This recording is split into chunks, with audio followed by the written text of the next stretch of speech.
제가 가진 성경은 구약 78면에 있습니다. 창세기 49장 8절로 10절의 말씀 함께 내용을 생각하면서 합독하도록 하겠습니다. 다 찾으신 줄로 알고 8절부터 10절까지 함께 읽겠습니다. 시작. 유다야, 너는 내 형제의 찬송이 될지라. 내 손이 내 원수의 목을 잡을 것이요 내 아버지의 아들들이 내 앞에 절하리로다. 유다는 사자 새끼로다. 내 아들아, 너는 움킨 것을 찢고 올라갔도다. 그가 엎드리고 온 구름이 수사자 같고 암사자 같으니 누가 그를 범할 수 있으랴. 그가 유다를 떠나지 아니하며 통치자의 지팡이가 그 발 사이에서 떠나지 아니하시기를 실로가 오시기까지 이르리니 그에게 모든 백성이 복종하리로다. 아멘. 자, 이번 4월 한 달 동안 매주 십자가에 관해서 함께 말씀을 참고하고 예배 드렸습니다. 첫 주의 설교 제목 기억하십니까?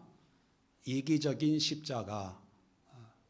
십자가를 통해서 우리가 용서함 받고 죄 사함 받고 구원 받아서 십자가의 은혜를 생각하지만, 그러나 또 이 십자가에는 하나님의 의도와 계획이 있다는 것, 너무 이기적으로 우리가 누리는 십자가 은혜만 생각하지 말고 이런 십자가의 길로 예수님을 인도하시는 하나님의 계획, 하나님의 뜻이 무엇일까? 바로 중요한 게 하나님의 씨를 보려고 그렇게 하셨다. 씨. 둘째 주 십자가와 십자군. 이 십자가의 삶이라고 하는 것은 예수님을 닮아가고 예수님의 뜻에 순종해서 하나님의 씨가 되는 건데, 오해해서 십자군, 중세 기독교 역사에, 세계 역사에 나타났던 그 십자군 사건 뭡니까?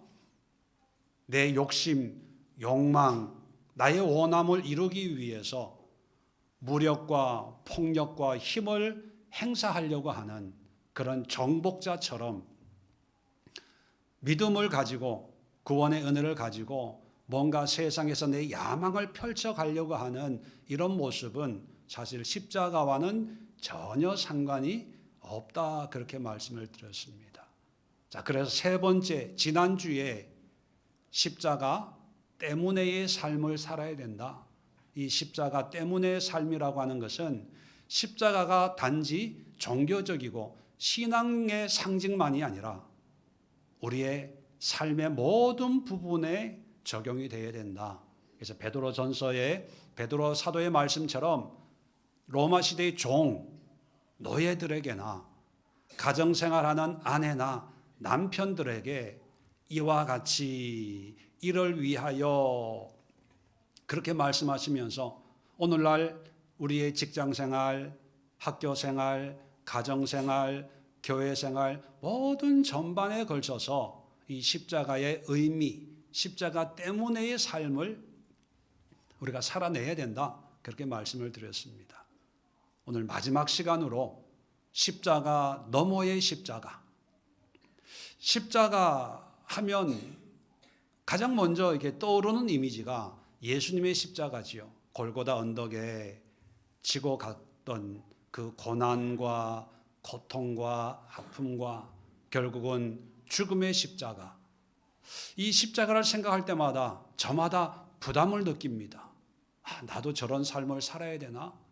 나도 저렇게 힘들게 참고 견디면서 살아가야 되나? 또 우리 힘으로 해결할 수 없는 삶의 문제들 있지 않습니까? 이런 문제들을 오롯이 내가 책임지면서 그렇게 살아야 되나? 십자가를 져야 된다고 해서 지긴 져야 되는데 힘들다, 어렵다라고 생각하는 경우가 있습니다. 왜냐하면 예수님의 십자가를 연상하기 때문입니다. 그런데 예수님이 지신 십자가는 예수님이 받은 사명이고, 그렇다고 해서 모든 그리스도인들이 예수님하고 똑같은 십자가를 져야 된다는 것은 아닙니다.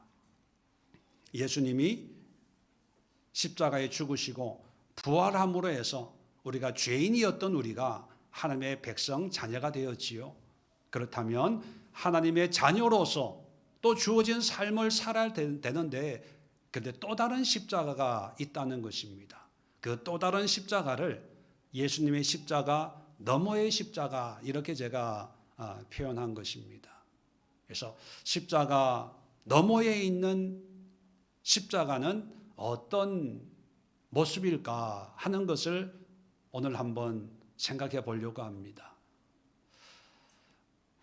십자가를 통해서 하나님이 우리 인간을 향하여 가지고 있는 마음은 구약 시대나 신약 시대나 구별 없이 한결같은데, 오늘은 창세기 49장에 있는 야곱이 죽기 전에 자기의 12 아들을 축복하는 이 축복을 통해서 우리가 짊어지고 가야 될 십자가의 모습을 함께 생각해 보려고 합니다. 자, 49장 1절을 보시면, 오늘 49장 1절, 본문이 1절부터 쭉 이어져야 되는데 본문이 너무 길어서 제가 8절부터만 읽었는데요. 1절 보시면, 야곱이 그 아들들을 불러 이르되 너희는 모이라, 너에게 후일에 당할 일을 내가 너에게 이르라. 여러분, 너희가 후일에 당할 일, 이걸 기억해 놓으세요. 앞으로 당하게 될 일을 얘기해 주겠대요. 그러면서 3절부터 장자인 루벤부터 쭉 얘기를 합니다. 자, 루벤 3절부터 볼까요? 너는 내 장자요, 내 능력이요, 내 기력의 시작이라.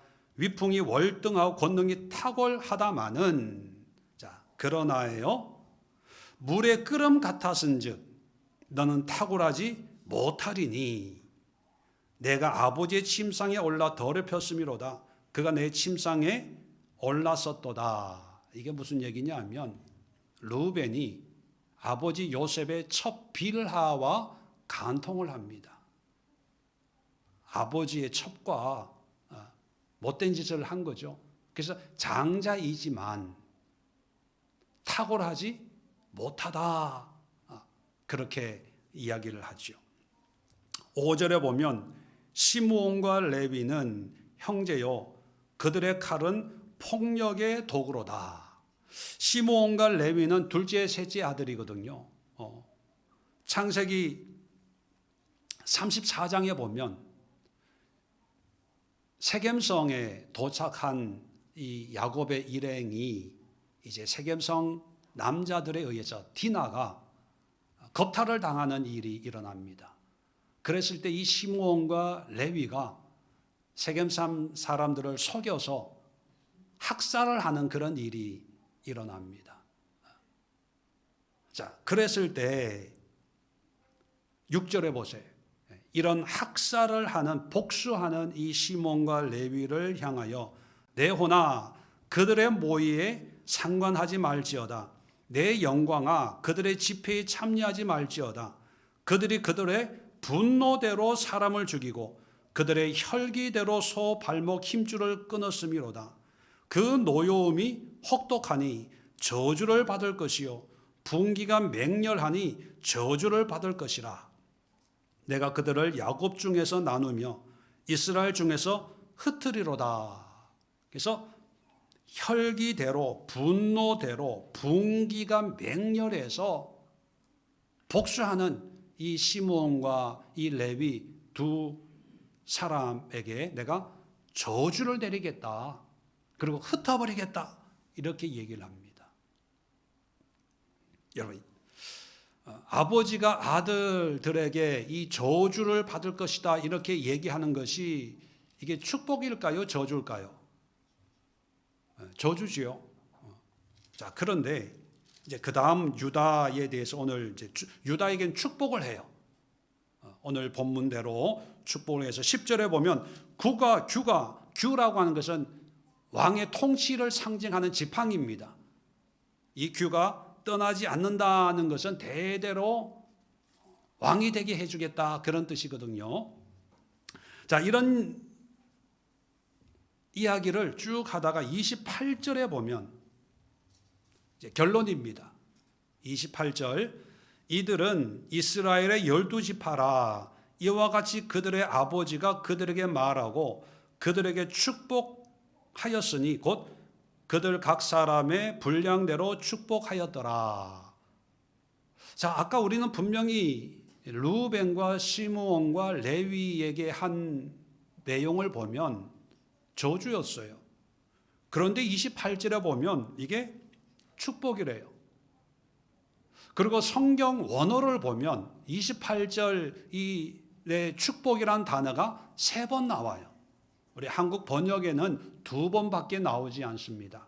근데 원어에는 3번 나오는데 원어적으로 해석을 하면 자 28절 끝부분에 그들에게 말하고 그들에게 축복하였으니 곧 그들의 축복한 대로 각 사람의 분량대로 축복하였다. 축복을 3번 반복해요. 성경에서 3번 반복하는 건 어떤 의미가 있을까요?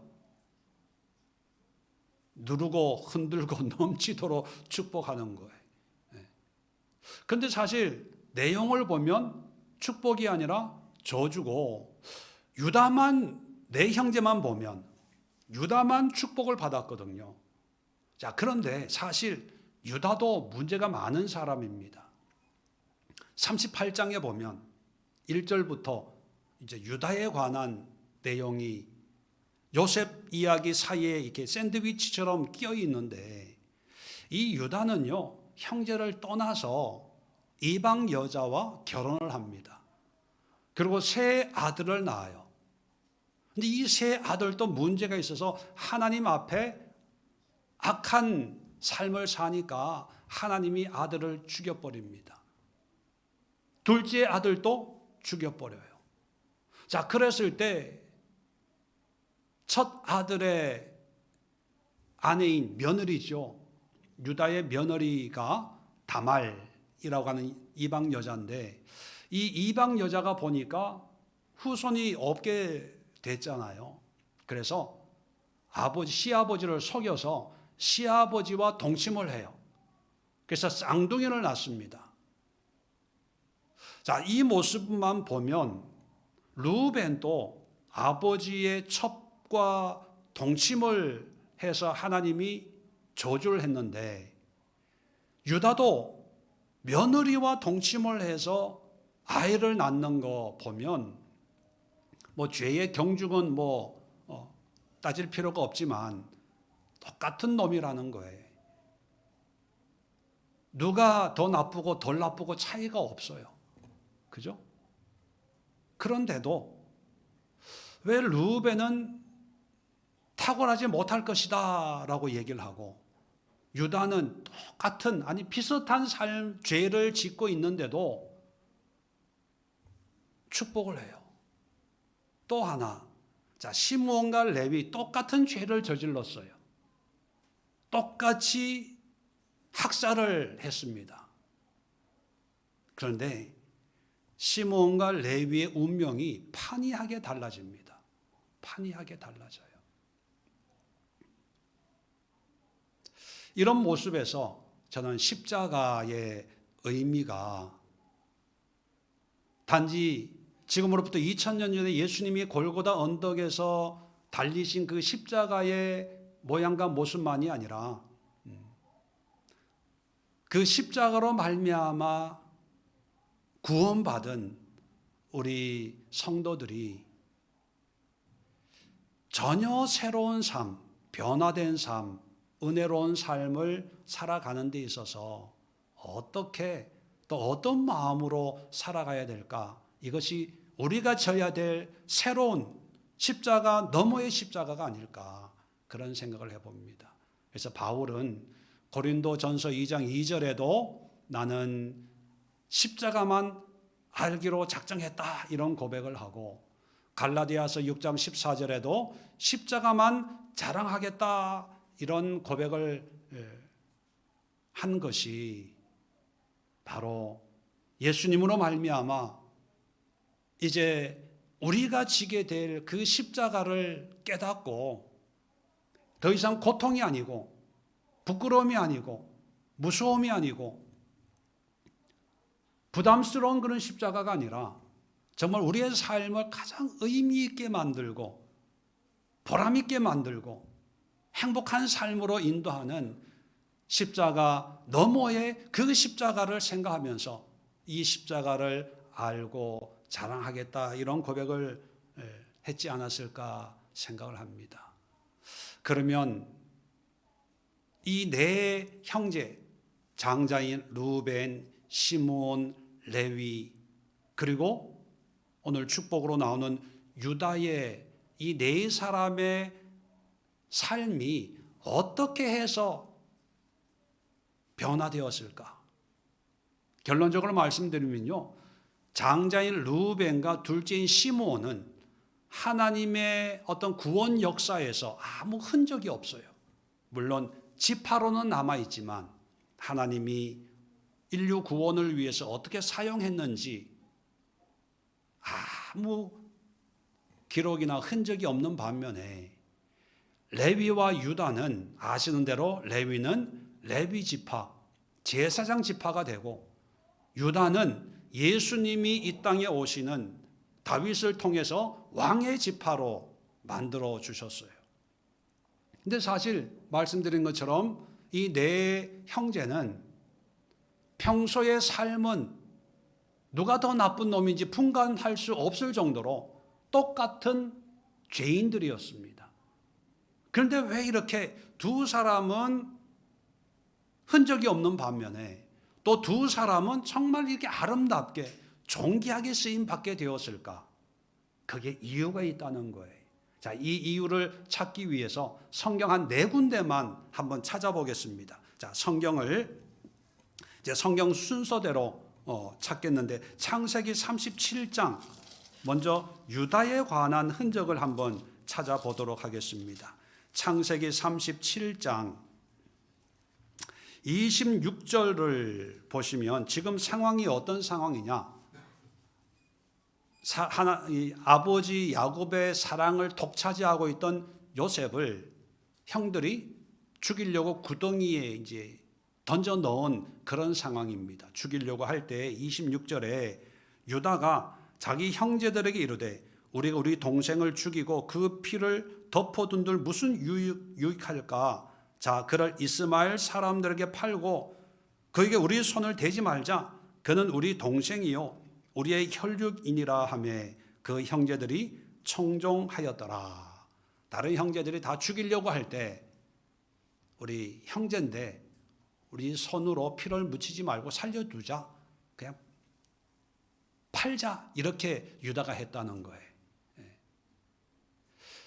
이건 뭐냐면 생명에 대한 죽이는 것보다 살리는 그런 마음이 있다는 것만 먼저 기억에 넣어두시면 좋겠습니다.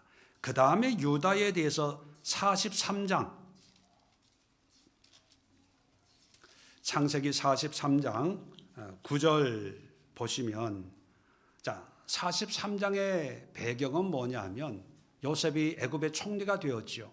기근이 들어서 양식을 사러 갔다가 이제 요셉한테 이제 정탐꾼이다 이렇게 이제 누명을 씌우고 시므온을 이제 볼모로 잡아두고 너 마지막 동생인 베냐민까지 데리고 오면 내가 정탐꾼이 아니라는 것을 내가 인정해 줄게, 이렇게 이제 요셉이 이제 그 모함을 하는 거죠. 동생을 이제 보고 싶어서.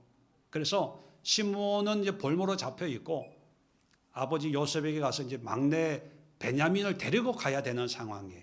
근데 아버지 요셉이 베냐민을 안 보내주는 거예요. 왜? 잃어버릴까 봐. 자, 그랬을 때 9절에 이렇게 얘기합니다. 유다가 얘기하는 거예요. 내가 그를 위하여 담보가 되오리니 아버지께서 내 손에서 그를 찾으소서. 내가 만일 그를 아버지께 데려다가 아버지 앞에 두지 아니하면 내가 영원히 죄를 지으리이다. 내가 담보가 되겠습니다. 자청하는 거예요. 보증이 되겠다는 거죠. 자, 44장을 보면 44장 33절입니다. 이 44장의 내용은 뭐냐면 베냐민을 이제 데리고 요셉한테 오지요. 그런데 이제 양식을 사가지고 갈 때 요셉이 이제 트릭을 씁니다. 베냐민 자루에다가 은잔을 집어넣고 나중에 훔쳤다 이렇게 이제 올가미를 씌워서 베냐민을 이제 종 삼아야 되겠다 이렇게 하는 거예요. 그랬을 때 33절에 유다가 뭐라 그러냐면 이제 주의 종으로 유다가 하는 말입니다. 그 아이를 대신하여 머물러 있어 내 주의 종이 되게 하시고 그 아이는 그의 형제들과 함께 올려 보내소서. 내가 대신 종이 되겠습니다. 희생하고 헌신하는 거예요. 이게 유다의 모습이고, 그 다음에 이제 레위의 모습을 알 수 있는 단서가 출애굽기입니다. 32장. 출애굽기 32장 26절 보시면, 자, 출애굽기 32장은 유명한 금송아지 사건입니다. 금송아지 사건. 자, 금송아지를 만들어서 섬기는 이 이스라엘 사람들에게 모세가 이제 와서 26절입니다. 모세가 진문에 서서 이르되 누구든지 여호와 편에 있는 자는 내게로 나오라. 금송아지 섬기는 편이 아니라 아론을 중심으로 다 금송아지 섬겼잖아요. 모세가 와서 하나님 편에 있는 자는 내게로 와라 했더니만 12지파 중에 레위 지파가 다 모여들어요. 자, 그래서 27절에 레위 지파 사람들에게 모세가 이렇게 얘기합니다. 이스라엘의 하나님 여호와께서 이렇게 말씀하시기를 너희는 각각 허리에 칼을 차고 진 이문에서 저문까지 왕래하며 각 사람이 그 형제를, 각 사람이 자기 친구를, 각 사람이 자기 이웃을 죽이라. 여러분, 이게 최초로 12형제 간에 일어난 살육이에요. 한 번도 이런 일이 없었는데 형제가 형제를 죽이라고 하는 이런 명령을 이 레위 사람들이 이제 순종을 하는 거죠. 그래서 한 3,000명 가량을 죽입니다. 자, 29절 보세요. 모세가 이르되 각 사람이 자기 아들과 자기 형제를 쳤으니 오늘 여호와께 헌신하게 되었느니라. 그가 오늘 너희에게 복을 내리시리라. 레위 지파에게 복을 내리겠다는 거예요. 왜요? 하나님께 헌신한. 자, 또 한 번의 또 사건이 있었는데 민수기 25장입니다. 자, 민수기 25장은 이제 광야 행진할 때 있었던 한 사건인데 25장 1절에 보면 민수기 25장 1절 이스라엘이 시딤에 머물러 있더니 그 백성이 모압 여자들과 음행하기를 시작합니다. 자, 음행을 하면서 모압 여자들이 섬기는 우상을 같이 섬겨요. 자, 그랬을 때 4절에 여호와께서 모세에게 이런 말씀을 합니다. 백성의 수령들을 잡아 태양을 향하여 여호와 앞에 목매달라. 그리하면 여호와의 진노가 이스라엘에서 떠나리라. 백성의 리더들을, 이 음행하는 일에 앞장선 이 수령들을 목매에 달아 죽여라, 그렇게 얘기합니다. 자, 그래서 5절에 모세가 이스라엘 사람들에게 이렇게 얘기하죠. 이스라엘 재판관들에게 이르되 너희는 각각 바알 부올에게 가담한 사람들을 죽이라. 또 형제들을 죽이라는 거죠. 근데 이게 쉽나요? 쉽지가 않아요. 그래서 나서는 사람이 없어요. 근데 누가 나섰냐? 7절에 보면 제사장 아론의 손자 엘르아살의 아들 비느하스가 보고 회중 가운데서 일어나 손에 창을 들고 죽입니다. 자, 그랬더니만 8절 끝에 두 사람을 죽이니 연병이, 하나님의 저주였죠. 연병이 이스라엘 자손에게서 그쳤더라. 9절에 그 연병으로 죽은 자가 24,000명이었더라. 24,000명이 죽는 하나님의 진노를 멈춘 사람이 누구냐? 제사장 아론의 후손 비느하스, 레위 지파 사람이죠. 레위 지파 사람. 비느하스 때문에 연병이 이제 그쳤습니다. 그리고 10절에 축복의 말씀이 나옵니다. 하나님이 모세에게 이렇게 얘기합니다. 11절 제사장 아론의 손자 엘르아사의 아들 비느하스가 내 질투심으로 질투하여 이스라엘 자손 중에서 내 노를 돌이켜서 내 질투심으로 그들을 소멸하지 아니하였도다. 그러므로 말하라. 내가 그에게 내 평화의 언약을 주리니 그와 그의 후손에게 영원한 제사장 직분의 언약이라. 그가 그의 하나님을 위하여 질투하여 이스라엘 자손을 속죄하였음이니라. 죄의 문제를 해결했다는 거예요. 그래서 영원한 언약을 이 레위 지파, 레위 사람들에게 허락하신 거예요. 자, 정리를 해봅시다. 야곱의 네 아들 루벤, 시므온, 레위, 유다. 옛날 삶은 누가 더 나쁜지 분간하기조차 어려운 다 개차반의 삶이에요.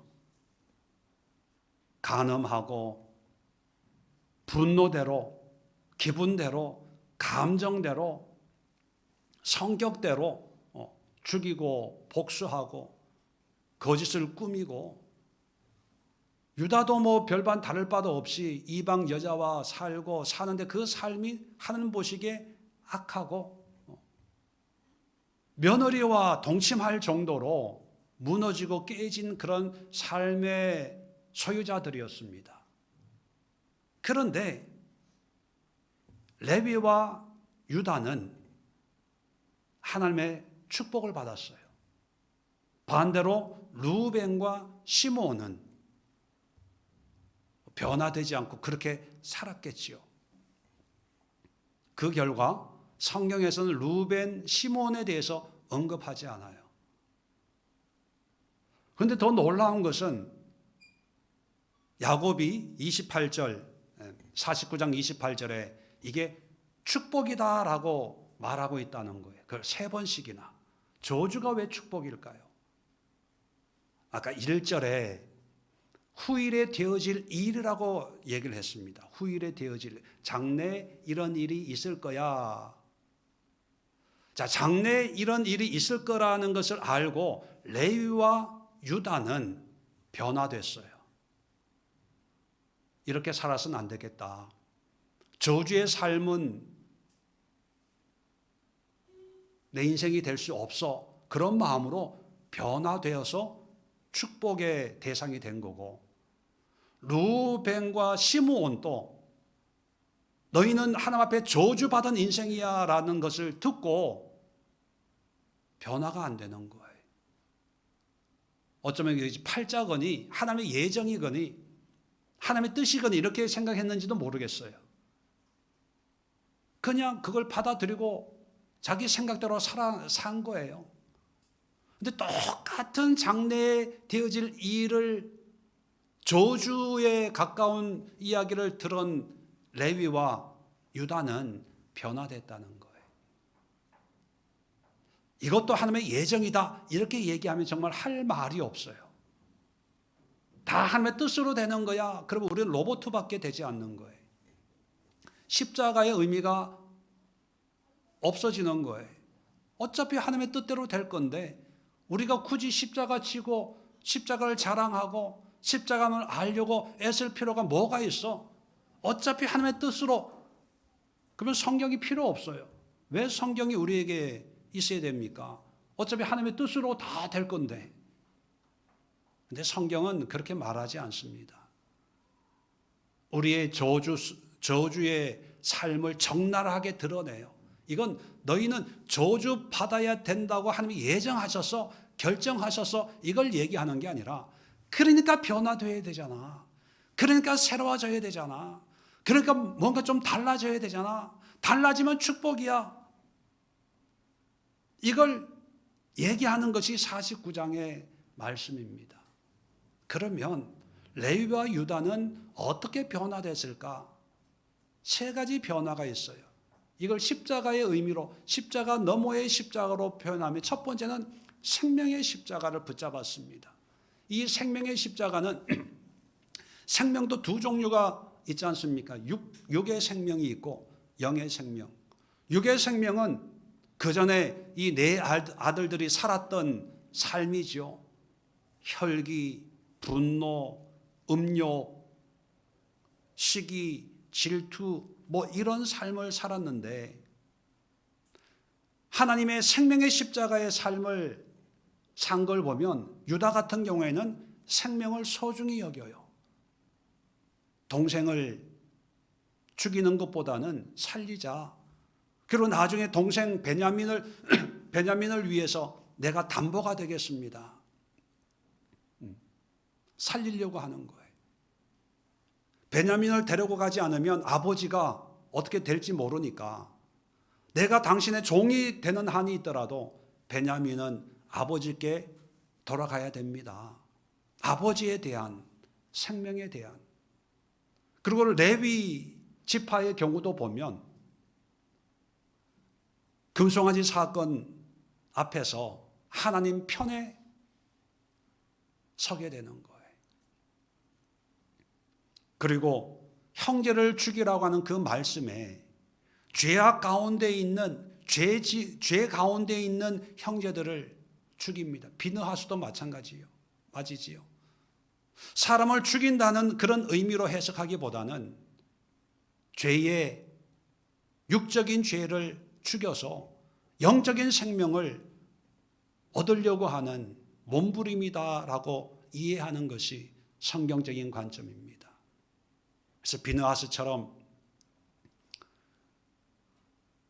죄진 사람들을 죽임으로 해서 하나님의 저주가 끊어지고 다시 하나님의 인도함을 받는 그런 삶을 살게 되었던 거죠.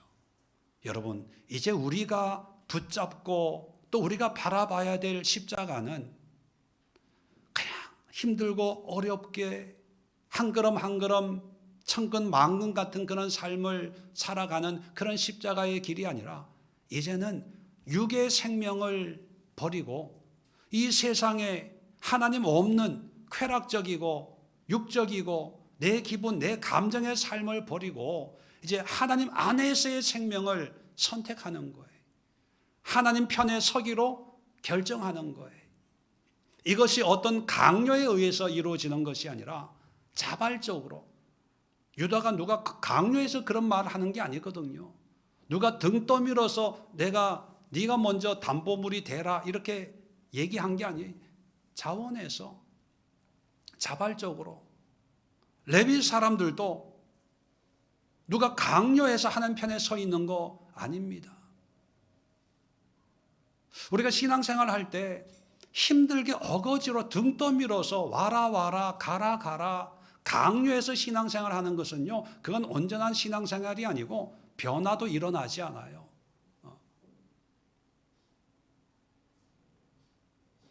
하나님 보시기에 기뻐하는 신앙의 삶은 내가 주도적으로 선택하는 거예요. 하나님의 영적인 생명을, 믿음을 그때까지 기다려줘야지요. 그저 복음을 전하고 무엇이 하나님의 뜻인지 야곱이 아들들에게 얘기하잖아요. 너희는 저주받아.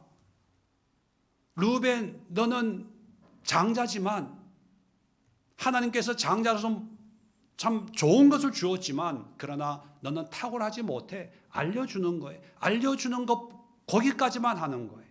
그게 축복이에요. 그게 은혜예요. 단지 루벤이 그걸 깨닫고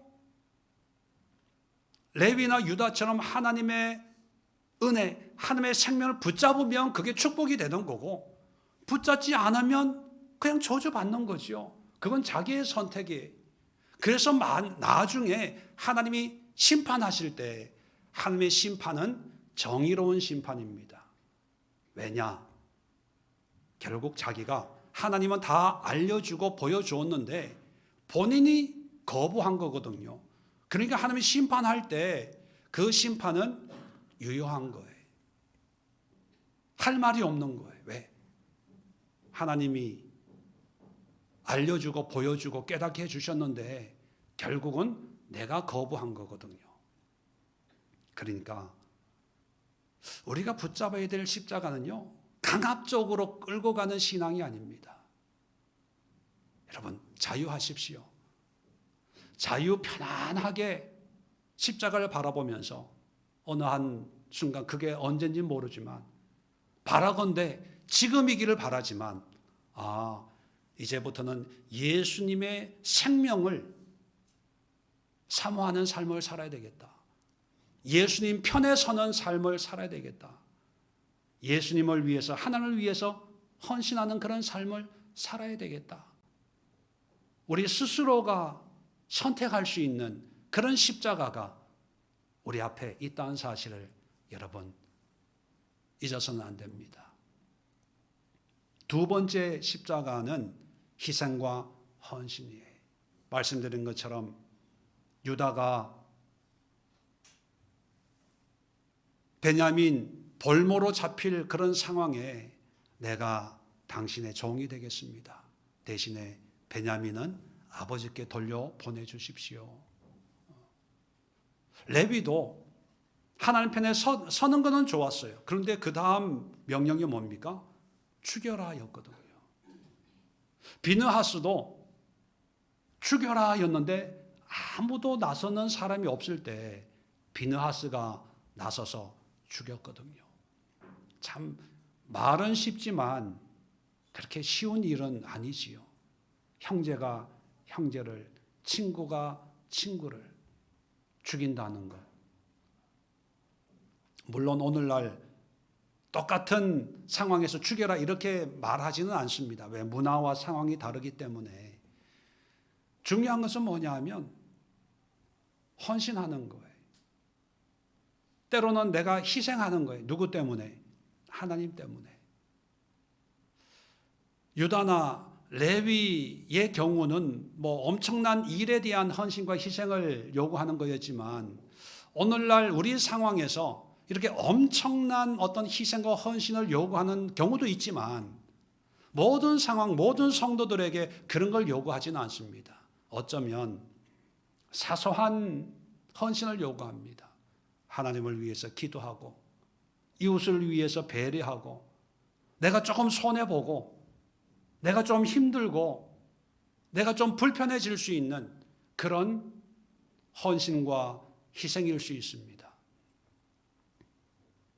그런데 우리는 그런 헌신과 희생을 할 때 너무 사소해서 우리는 기억할 수가 없는 그런 일들도 비일비재하게 많을 거예요. 그런데 하나님은 그런 모습을 보시고 레위처럼 분명히 하나님의 저주가 임한 그런 사람임에도 불구하고 하나님을 섬기는 제사장으로 만들어 버립니다. 참 재밌는 게, 참 아이러니한 게, 참 하나님은 오묘하다라고 생각하는 게 뭐냐면 금송아지 사건에서 레위 사람들이 한 3,000명 가량 죽이잖아요. 비느하스도 죽이는 일을 하잖아요. 근데 육적인 죽이는 일에 헌신했더니만 제사장 지파가 하는 일이 뭡니까? 죽이는 일이 아니라 살리는 일을 하잖아요. 죄로 죽을 사람들을 살리잖아요. 내가 하나님 앞에 헌신하면 하나님은 거기에 대한 따르는 대가가 있다는 거예요.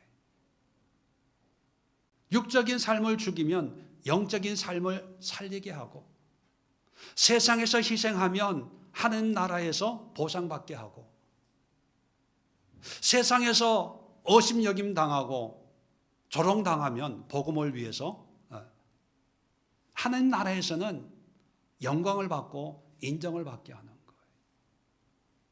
이 십자가 하나님의 뜻을 안다면 우리는 강요에 의해서, 협박에 의해서 헌신하고 희생하고 등 떠밀려서 하는 것이 아니라 자원하게 됩니다.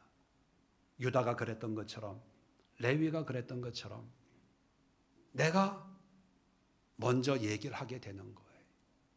여러분, 신앙생활은 예수님이 십자가 지신 것도 기꺼이 십자가 지신 것처럼 우리도 믿음의 십자가를 질 때 어쩔 수 없이 등 떨면서 이렇게 십자가 지는 것은 진정한 십자가의 의미가 아닙니다.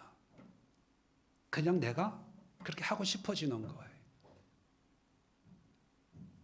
청소 안 하던, 한 번도 안 하던 남편이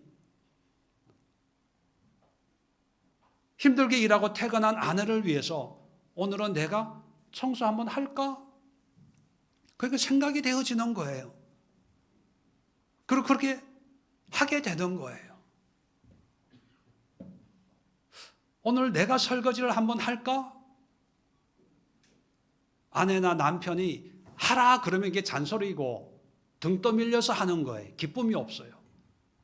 그런데 희생과 섬김의 십자가를 바라보고 살아가는 그런 삶은 누가 하라 해서가 아니라 그냥 하고 싶어지는 거예요.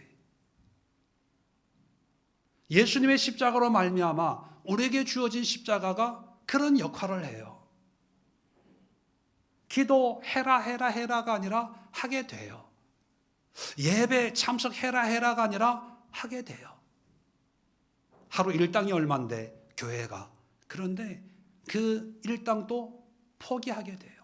그러면서 내 인생이, 내 운명이 레위와 유다처럼 비록 시작은 죄악 가운데 절어 있는 그런 모습이지만 조금씩 변화되어서 존귀한 자의 축복의 삶으로 바뀌는 겁니다. 여러분, 이런 변화가 엄청난 일 하나, 두 개를 했다고 해서 바뀌어지는 게 아니라 삶의 사소한 헌신과 희생. 유다나 레위가 내가 이렇게 헌신하고 희생했을 때 내 운명이 이렇게 획기적으로 바뀌어질 거야 라고 생각을 못했을 수도 있습니다. 그냥 그 상황에서 내가 할 수 있는 일이 이거라고 생각해서 내가 하겠습니다. 내가 종이 되겠습니다. 내가 하는 편에 서겠습니다. 이랬는데 그게 결국은 운명이 바뀌어지게 되었거든요. 그게 모든 저주로부터 해방되는 길이었다는 것입니다. 여러분, 자원해서 희생해 보세요. 자원해서 헌신해 보세요. 자원해서 손해 보십시오. 강제적으로 빼앗기면 도둑 맞았다, 사기꾼 만났다 이렇게 생각합니다. 근데 하나님을 위해서, 복음을 위해서, 영혼을 구원하기 위해서 그래, 내가 손해보지 뭐. 그래, 내가 좀 수고스럽지만 내가 이 굳은 일 감당해 하지 뭐. 그럴 때 그것이 하나님 나라의 다 보상으로 쌓인다는 사실. 그 십자가가 우리가 가지고 가야 될 십자가라는 것 여러분 기억해 주시길 바랍니다. 마지막으로 세 번째 십자가는 선봉의 십자가입니다. 선봉, 앞장서는 거예요. 남들이 하자 할 때 뒤따라가는 것이 아니라 남들이 안 할 때 먼저 하는 거예요. 유다가 그렇게 선봉에 섰고 레위가 먼저 선봉에 섰어요. 선봉에 쓸 때는 외롭습니다. 아무도 안 하니까, 혼자니까. 그런데 선봉에 서다 보면 시간이 지나면 또 따르는 사람들이 있거든요. 민수기를 보면 민수기, 이게 책 이름이 영어로는 numbers입니다. 인구 숫자, 인구수 뭐 이런 의미를 가지고 있는데 그 이유가 뭐냐면 인구 조사가 있어요. 인구 센서스가 있는데 민수기 1장에 보면 12지파의 그 출애굽한 숫자가 쭉 나열됩니다. 그런데 2장부터 이제 광야 행진이 시작이 되거든요. 근데 2장 광야 행진 시작할 때는 누구부터 시작을 하냐면 유다부터 시작을 해요. 유다 지파가 행진에 제일 앞서요. 그리고 사사기 1장을 보면 이제 여호수아가 죽고 난 뒤에 계속 이제 가나안 정복 전쟁을 하는데 하나님 어느 지파가 먼저 올라가서 전쟁을 해야 되겠습니까? 할 때 하나님이 유다 지파가 올라가서 싸워라 이렇게 얘기합니다. 전쟁할 때 유다가 앞장서요.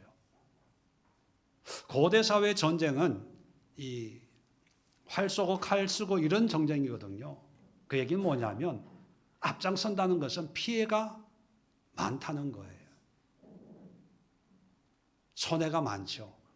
힘들어요. 누구나 앞장서기를 싫어해요. 근데 유다 지파가 앞장섭니다. 그래서 그런지 몰라도 요한계시록 7장에 보면 구원받은 14만 4천 명이 등장을 합니다. 각 지파에 구원받은 숫자를 쭉 나열하는데 그걸 합치면 이제 14만 4천 명이 되는 거예요. 근데 그 14만 4천 명 각 지파대로 언급을 하고 있는데 첫 번째 언급하고 있는 지파가 누구냐? 유다 지파예요. 유다 지파를 제일 먼저 언급하고 두 번째 언급하는 게 장자인 루벤 지파예요. 하나님이 기억한다는 거예요. 네가 나를 위해서 앞장서면, 헌신하면, 선두에 서면 내 나라에서도 내가 너를 기억하고 우두머리로 앞에 세워줄게. 레위 지파도 보면 여러분 요단강을 건널 때 제일 먼저 건넌 게 뭐였죠? 언약궤예요.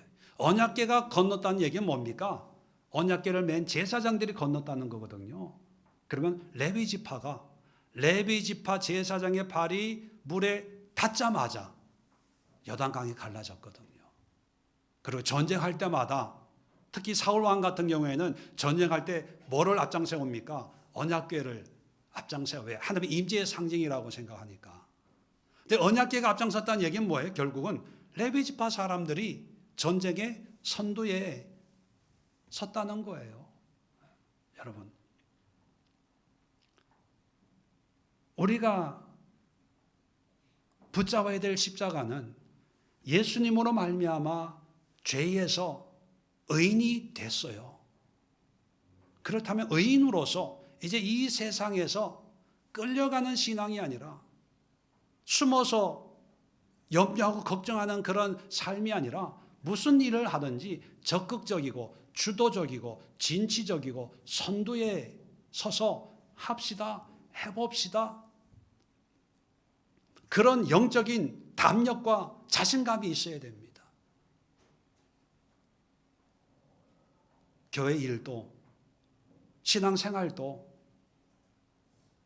앞장서서 뭔가 내가 할 일이 뭐가 있을까 일을 찾는 사람에게는 일이 보여지고 그 일을 하게 되는 반면에 남들 하자 해서 겨우 어떤 일을 하게 되면 그냥 변화 없이 시간만 10년, 20년 흘러가고 뭐 별로 남는 게 없어요.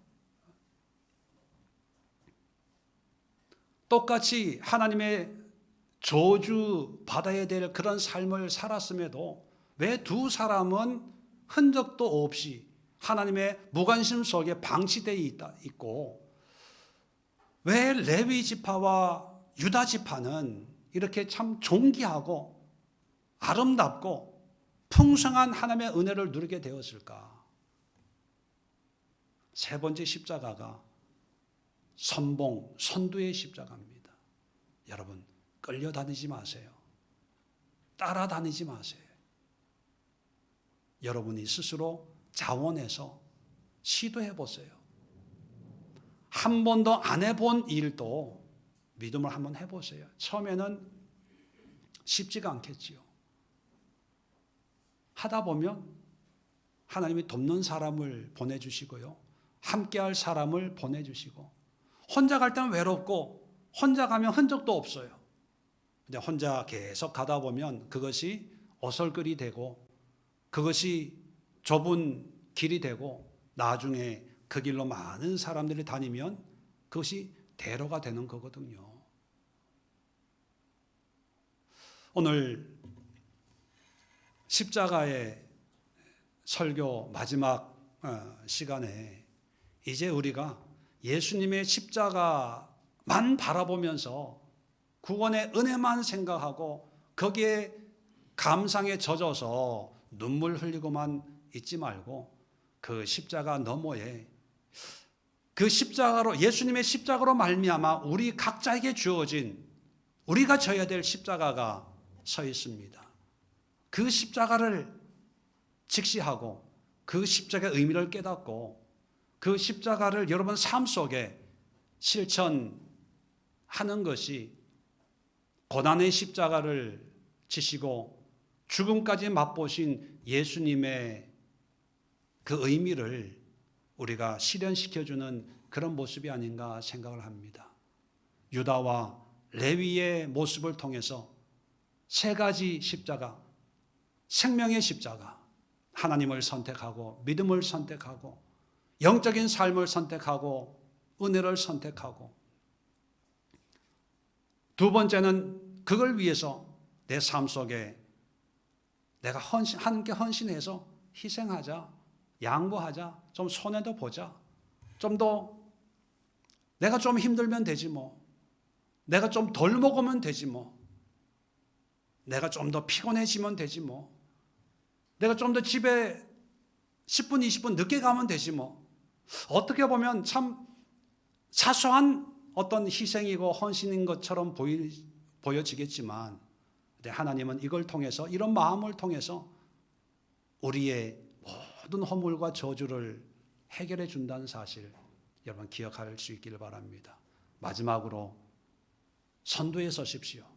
앞장서십시오. 잘하려고 하지 말고 보란 듯이 뭔가 보여주려고 하지 말고 그저 앞장서서 성실하게 신실하게 광야 같은 그 삶을 터벅터벅 걸어가는 그런 모습만 보여준다고 하더라도 하나님은 하나님 나라의 선두에 여러분들을 세우실 것입니다. 이런 삶이 곧 예수님의 십자가의 은혜로 사는 결국은 레위와 유다처럼 변화되어서 하나님 앞에 쓰임받는 아름다운 성도의 삶이 될 수 있다는 사실을 우리 함께 마음에 새기는 이 시간 될 수 있기를 바랍니다. 기도하겠습니다. 좋으신 하나님 아버지,